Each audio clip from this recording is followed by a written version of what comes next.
Hi everyone, welcome back to my channel. So this is the part number 7B for the topic TPM. तो जो हम लोग topic कर रहे थे ना टोटल प्रोडक्टिव मेंटेनेंस, तो उसमें हम लोग को स्टार्ट करना है अपने नेक्स्ट पार्ट से परफॉर्मेंस मेजरमेंट इन TPM. नाउ अभी तक जो हम लोगों ने डिस्कस किया था, वी डिस्कस्ड कि क्या क्या मेन फेजेस होते हैं, फिर क्या क्या पिलर्स होते हैं TPM के. अब आपने टीपीएम को इम्प्लीमेंट कर दिया, आपके ऑर्गेनाइजेशन में चल रहा है टीपीएम. नाउ अब आप जैसे कोई बॉडी चेक कभी करा रहे हो, तो आप ये तो देखोगे ना, जैसे suppose you are going for gym, weight lose करने के लिए going in a gym. So what you need to do is you need to keep a check on your weight कि एक्चुअली जो आपका टारगेट है आप उसके कितना क्लोज पहुंच रहे हो, या फिर कुछ इफेक्ट दिख भी रहा है या नहीं दिख रहा है. तो उसी तरह से हमें जो है, जब हम टीपीएम लगा रहे हैं ऑर्गेनाइजेशन में, तो हमको भी चेक रखना होगा कि एक्चुअली इफेक्टिवनेस इंक्रीज हो रही है या नहीं हो रही है. तो इसको कैलकुलेट करने के लिए ना हमें निकालना होता है ओवरऑल इक्विपमेंट इफेक्टिवनेस मेजर, जिसको हम बोलते हैं शॉर्ट फॉर्म में OEE मेजर. तो उससे हम क्या करते हैं, उससे हम टीपीएम की ना परफॉर्मेंस देखते हैं. ठीक है. तो अब जब हम इसकी कैलकुलेशन करते हैं ना, तो इसकी कैलकुलेशन के लिए हमको 6 बिग लॉसेस को आइडेंटिफाई करना होता है. अब वैसे तो देखो, हम लोग टारगेट यही कर रहे हैं कि हम हर चीज़ जो है वो बहुत अच्छे से करें, बहुत बढ़िया से मेंटेन रहे, 5S भी हम लगा रहे हैं. बट स्टिल कुछ कुछ ऐसे लॉसेस हैं जो हो सकता है कि हमारी सिचुएशन में आउट ऑफ कंट्रोल चले जाएं, and there we need to correct it. तो जब हम ये इफेक्टिवनेस का रेशियो निकालेंगे ना, तो हमें जो है कुछ चीज़ों को कंसीडर करना पड़ेगा, कुछ लॉसेस को कंसीडर करना पड़ेगा. तो ये जो लॉसेस है ना, ये आपके बेसिकली 3 कैटेगरीज में डिवाइडेड है. ये जो लॉसेस है आपकी 3 कैटेगरीज में डिवाइडेड है. तो आपकी जो पहली कैटेगरी रहती है, वो होती है आपकी about the time. Then your second category is about the speed, and the third category is about the quality. ठीक है. तो ये जो आपको 6 टाइप के लॉसेस दे रखे हैं ना, इसमें फर्स्ट 2 लॉसेस जो होते हैं वो टाइम के लॉसेस होते हैं, जैसे कि इक्विपमेंट फेलियर, या फिर सेटअप कर रहे हो आप इक्विपमेंट में, या कुछ एडजस्टमेंट्स कर रहे हो मशीन में, या फिर कोई ब्रेकडाउन हो गया मशीन में. राइट. तो ये जो है ये आपके टाइम लॉसेस होते हैं, और ये आपको हेल्प करते हैं ये कैलकुलेट करने में कि कितना टाइम मशीन आपके पास में अवेलेबल नहीं थी, उसमें कुछ प्रॉब्लम हो गई थी, कितना टाइम आपका वेस्ट हो गया था, एंड कितने टाइम आप पे जो मशीन थी वो अवेलेबल थी. तो टाइम लॉसेस जो है वो आपको हेल्प करते हैं to calculate what, to calculate the availability of equipment. फिर उसके बाद में जो थर्ड और फोर्थ वाला लॉस है ना, ये स्पीड के बारे में है. जैसे काम करने की स्पीड कम हो गई, या फिर कुछ आइडल या माइनर स्टॉपेजेस आ गए, या खाली टाइम बैठे रहे, मशीन यूज ही नहीं हुई, तो वहां पे क्या हो रहा है, टाइम जा रहा है, सॉरी स्पीड जा रही है, बेसिकली नॉट टाइम, स्पीड जा रही है. ठीक है.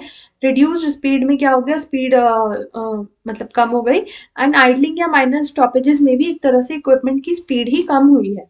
अब स्पीड अगर कम होगी इक्विपमेंट के फंक्शनिंग की, तो उससे कहीं ना कहीं इफेक्ट किस पे आएगा, परफॉर्मेंस पे आएगा. इससे जो है स्पीड लॉसेस से पता लगता है परफॉर्मेंस एफिशिएंसी ऑफ इक्विपमेंट. फिर उसके बाद में जो लास्ट 2 लॉसेस हैं, ये क्वालिटी लॉसेस होते हैं. तो जैसे आपका रिड्यूस्ड आउटपुट हो गया, या क्वालिटी जो है, मतलब या तो क्वांटिटी में कम आई या क्वालिटी में कुछ डिफेक्ट हो गया. ठीक है. तो रिड्यूस्ड ईल्ड का मतलब ये हुआ, रिड्यूस्ड आउटपुट आया, आपको ईल्ड जो आई वो कम आई, या फिर जो क्वालिटी है वो डिफेक्टिव है, या फिर आपको उसमें रीवर्क करना पड़ा है, तो उससे कहीं ना कहीं आपका क्या हो रहा है, क्वालिटी का लॉस हो रहा है. तो जो आपका OEE है ना, उसके 3 कंपोनेंट्स होते हैं, अवेलेबिलिटी, परफॉर्मेंस एंड क्वालिटी. तो इन तीनों को मल्टीप्लाई करके ही हम OEE निकालते हैं. ठीक है. तो ये जो है ये थोड़ा सा न्यूमेरिकल ओरिएंटेड एग्जाम्पल है, तो ये टॉपिक है, तो ये आपको उस एग्जाम्पल से ही ज्यादा अच्छे से क्लियर होगा. बट बेसिकली मैंने आपको मोटा मोटा बता दिया, अवेलेबिलिटी, परफॉर्मेंस, क्वालिटी. जो टाइम लॉसेस होते हैं वो अवेलेबिलिटी निकालने में हेल्प करते हैं, speed losses performance, and quality losses हम निकालते हैं, जिनको मल्टीप्लाई करते हैं, और फिर OEE मतलब हमारा ओवरऑल इफेक्टिवनेस ऑफ इक्विपमेंट जो है वो निकल आता है. ठीक है. अब कुछ ना आइडियल हमको परसेंटेजेस दे रखी हैं, जैसे आइडियल वैल्यूज क्या रहती हैं, अवेलेबिलिटी जो है वो 90% से ज्यादा हो, परफॉर्मेंस 95% से ज्यादा, और क्वालिटी 99% से ज्यादा हो. तभी फिर उसके बाद में इन्होंने ये बोला है कि वर्ल्ड क्लास परफॉर्मेंस अगर हम देखें, तो कम से कम OE जो है वो 85% होना चाहिए. लेकिन कोच ने कॉन्ट्राडिक्ट करा और उन्होंने बोला 85% कहाँ, अगर आप 50% उससे ज़्यादा अचीव कर पा रहे हो ओई, तो वो ज़्यादा रियलिस्टिक है एंड उसमें भी सिचुएशन जो है वो काफ़ी हद तक फेवरेबल है। ठीक है, तो अब हम एक काम करते हैं, अब हम लोग ना अपने इलस्ट्रेशन में मूव करते हैं, तो उससे जो है वो आपको क्लियर हो जाएगा। तो वर्ल्ड क्लास लेवल आपका क्या है 85%, और जो आप कह सकते हो फेवरेबल सिचुएशन है वो है मोर देन 50%। अगर उससे कम है तो दिक्कत है। अब एक बार ना एग्जाम्पल रीड करने से पहले ये पर्पल बॉक्स में आपको पढ़ा देती हूँ, सो दैट आपको ये इलस्ट्रेशन करने में इजी रहेगा। तो OEE 3 फैक्टर्स पे बेस्ड होता है, अवेलेबिलिटी, परफॉर्मेंस एंड क्वालिटी।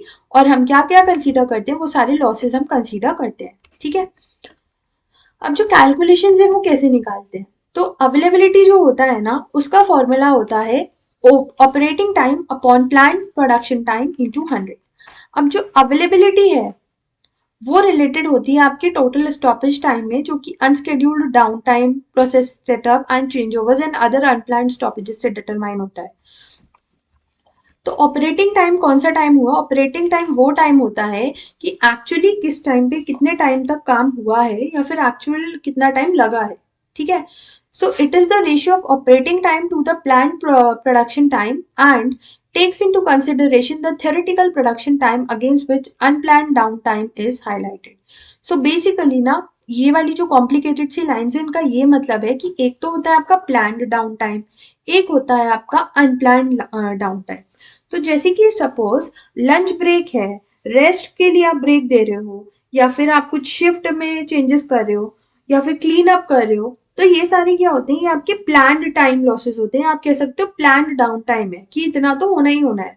ठीक है, लेकिन अनप्लान्ड टाइम लॉस कौन सा होता है, अनप्लान्ड टाइम लॉस वो होता है जो आपने प्लान नहीं किया है, मतलब कि मशीन में कुछ खराबी आ गई, या फिर आप पावर फेलियर हो गया, या कुछ भी ऐसी सिचुएशन हो गई जो आपके कंट्रोल में नहीं थी, आपके प्लान में नहीं थी।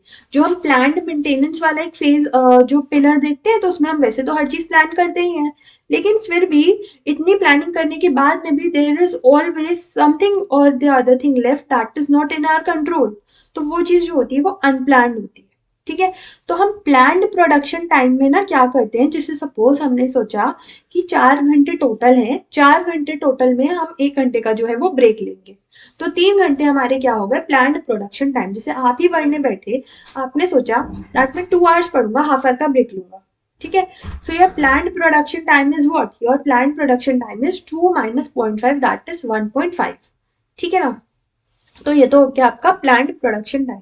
तो जो प्लान्ड प्रोडक्शन टाइम है वो प्लान्ड वाले डाउन टाइम को जो है वो कंसीडर करता है, उसको जो है वो उसको ये नहीं लगता है कि वो लॉस है। लेकिन जो अनप्लान्ड डाउन टाइम है, जैसे आपकी तबीयत खराब हो गई या फिर कुछ भी ऐसी प्रॉब्लम आ गई जिसकी वजह से आप नहीं पढ़ पाए, so that is your unplanned down time and उसको आपको जो है कंसीडर करना पड़ेगा एज अ लॉस। ठीक है, तो ये बात तो हो गई आपकी प्लान्ड प्रोडक्शन टाइम की। एंड ऑपरेटिंग टाइम कौन सा हुआ कि एक्चुअली आपने कितना टाइम जो है वो काम किया, कितना टाइम ऑपरेशन किया। जैसे अगर मैं इस रेशियो को पढ़ाई वाले एग्जाम्पल में लेकर आऊं, सो यू हैव प्लान कि मैं 4 आवर्स की स्टडी करूंगा एंड आप कर पाए 2.5 घंटे की study. So 2.5 upon 4 into 100 is the availability ratio of your study period. So I hope that this formula is absolutely clear. फिर उसके बाद में हम आते हैं परफॉर्मेंस रेशियो। ठीक है, अब परफॉर्मेंस रेशियो क्या है, परफॉर्मेंस रेशियो जो है वो आपका है ideal cycle time into total count upon operating time. Now जरूरी नहीं है कि आप जितनी देर चेयर पे बैठे हो उतनी देर आप परफॉर्म कर ही रहे हो, पढ़ाई कर ही रहे हो। So there might be some ideal time also. तो ये जो परफॉर्मेंस रेशियो होता है ये हम निकालते हैं अपने ऑपरेटिंग टाइम को कंसीडर करते हुए। जैसे मेरे वाले एग्जाम्पल में हमने कितना टाइम सोचा था, 4 घंटे सोचा था, और हमने पढ़ा, हम अवेलेबल कितने टाइम रहे सीट पे अपनी, 2.5 आवर। नाउ अब हम परफॉर्मेंस रेशियो अगर देख रहे हैं तो ऑपरेटिंग टाइम हमने कितना निकाल लिया, एक्चुअल टाइम जो हमने वर्क किया है 2.5। अब इसमें से आप क्या करो, इसमें से आप ideal cycle time into total count को कंसीडर कर लो। अब ये आइडियल साइकिल टाइम और टोटल काउंट क्या है ये मैं बताती हूँ आपको। आइडियल साइकिल टाइम एक थ्योरेटिकल फास्टेस्ट पॉसिबल टाइम है जिससे हम ये देखते हैं कि कितना टाइम लग रहा है एक पीस को मैन्युफैक्चर करने में। सो ये बेसिकली क्या होता है, ये होता है आपका स्टैंडर्ड टाइम जो कि रिक्वायर्ड है एक आउटपुट को प्रोड्यूस करने के लिए, उसको हम बोलते हैं आइडियल साइकिल टाइम। तो कितने पीसेस बनाने थे और एक पीस को बनाने के लिए कितना टाइम लगा। ठीक है, फिर उसके बाद में आपका है क्वालिटी रेशियो। तो क्वालिटी रेशियो का मतलब ये हो गया कि कितने पीसेस आपने बनाए हैं एंड कितने पीसेस एक्चुअली आपका गुड प्रोडक्शन है, जिसको आप बोल सकते हो साबुत है, अच्छा है, वो बिकने लायक है, जिससे आपको कुछ मिल सकता है, कुछ यील्ड मिल सकता है। ठीक है, so this is good units into 100। Okay, so I hope कि ये आपको जो है वो क्लियर हो गया होगा। अभी हम जो है अभी इलस्ट्रेशन पे मूव करेंगे तो आपको और ज़्यादा अच्छे से क्लियर होगा।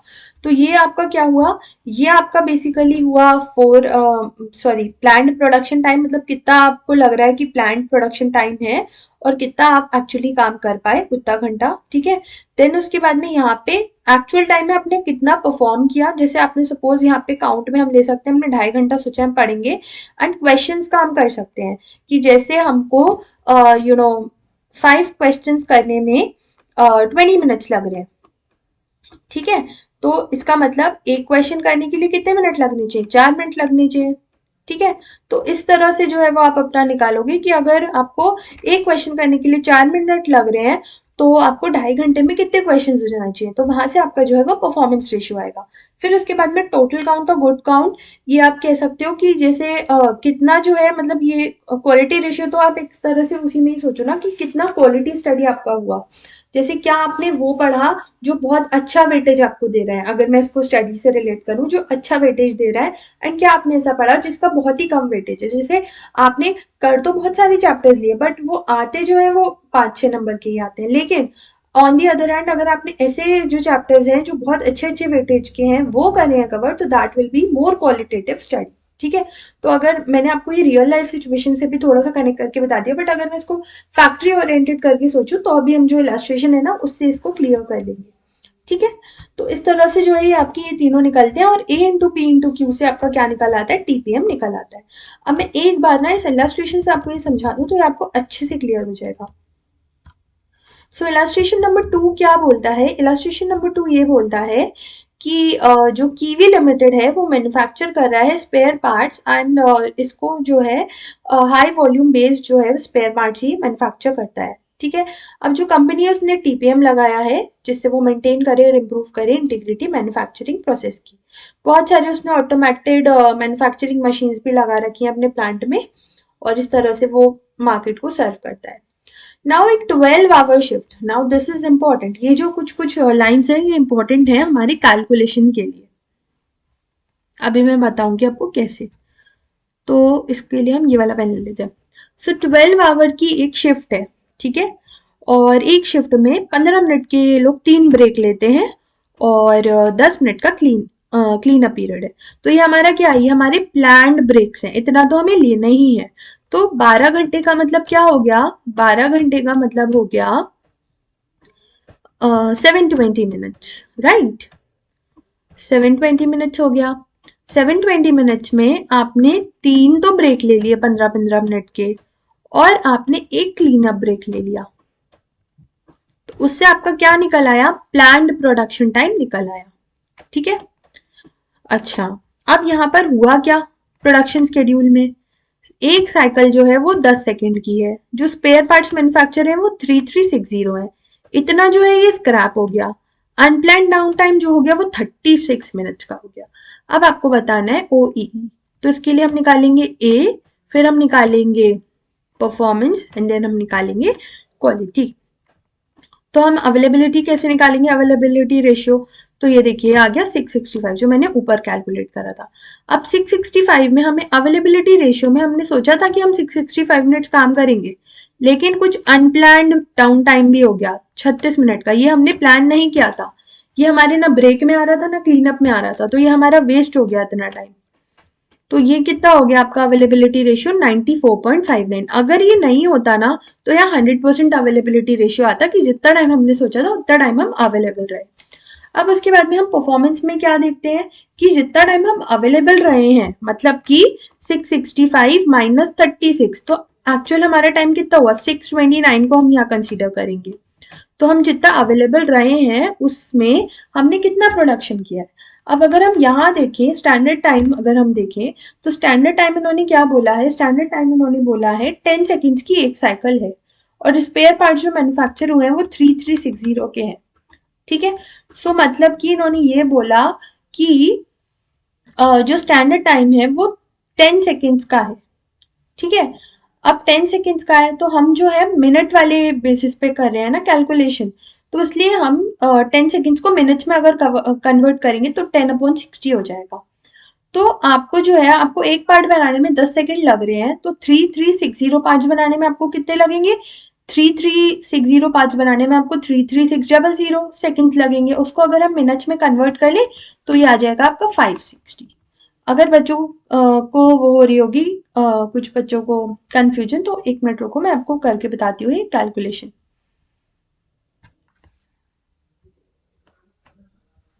ये देखो, एक पार्ट बनाने में आपको कितना टाइम लग रहा है?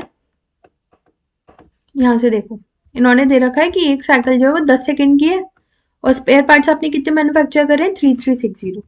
तो आपको जो है वो 3360 इंटू 10 मतलब 33600 सेकेंड्स लग रहे हैं, राइट। अच्छा, उसके बाद में अब हम जो है मिनट्स में कैलकुलेशन कर रहे हैं, तो 1 मिनट इक्वल 60 सेकेंड्स, तो 1 सेकेंड इक्वल्स 1/60। तो हमने जब डिवाइड करा ना 60, तो हमें पता लग गया 560। तो मतलब हमारा जो स्टैंडर्ड टाइम है वो कितना आया है? 560 आया है, और हमने जो काम किया है वो करा है 629 मिनट्स, ठीक है। सॉरी, 560 मिनट्स, मतलब हमारा जो प्रोडक्शन हुआ है, प्रोडक्शन का टाइम लगना चाहिए, और हमारा लगा है इतना, ठीक है। इतना लगना चाहिए था, इतना आपको लग गया, ठीक है। तो आपकी परफॉर्मेंस रेशियो इतनी निकल के आई, ठीक है।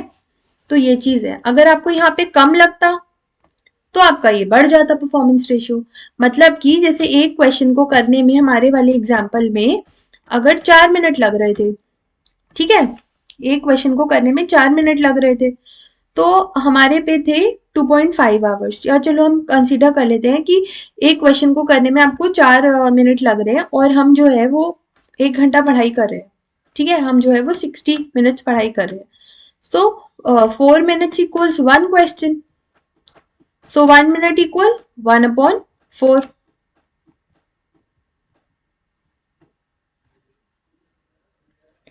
So 60 minutes equals 15 questions.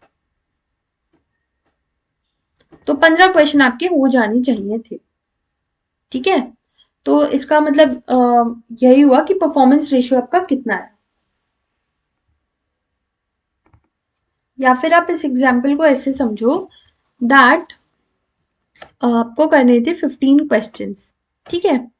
अब 15 क्वेश्चंस का अगर हम स्टैंडर्ड टाइम देखें, तो जैसे एक क्वेश्चन को करने में आपको 4 मिनट लग रहे थे, तो 15 क्वेश्चंस को करने में आपको कितने लगने चाहिए थे? 600 मिनट लगने चाहिए थे, और सपोज आपको लग गए 720 मिनट्स, तो इस हिसाब से आपका जो है वो रेशियो निकलता है, ठीक है। आई होप आपको वैसे इससे क्लियर हो गया होगा। हमारे वाले क्वेश्चन में क्या हुआ है, हमारे वाले क्वेश्चन में हमने बेस रखा है एक्चुअल टाइम टेकन को, और परफॉर्मेंस रेशियो में हमने क्या करा है, परफॉर्मेंस रेशियो में न्यूमरेटर में हमने वो रखा है कि कितना टाइम हमें लगना चाहिए था और कितना टाइम हमने लगा दिया, तो उससे हमारी कितना परफॉर्मेंस रेशियो आ गया। ना क्वालिटी रेशियो क्या है? क्वालिटी रेशियो ये है कि जो आपने ये 3360 पार्ट्स बनाए हैं उसमें से कितने बिकने लायक हैं। तो बिकने लायक के लिए अब इन्होंने यहाँ पे क्वेश्चन में दिया था कि 75 जो थे वो स्क्रैप में चले गए थे, मतलब वेस्ट हो गए थे। तो हमारा जो गुड प्रोडक्शन हुआ वो कितना हो गया? वो हमारा हुआ सिर्फ और सिर्फ 3360 माइनस 75,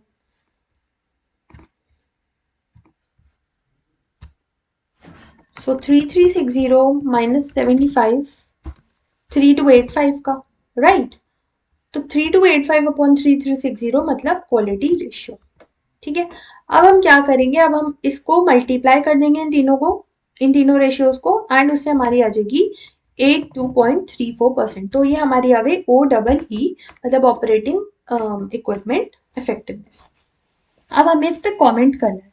तो वर्ल्ड क्लास परफॉर्मेंस जो है वो 85% है, तो कीवी लिमिटेड की जो है परफॉर्मेंस 85% से काफी क्लोजर है, ठीक है।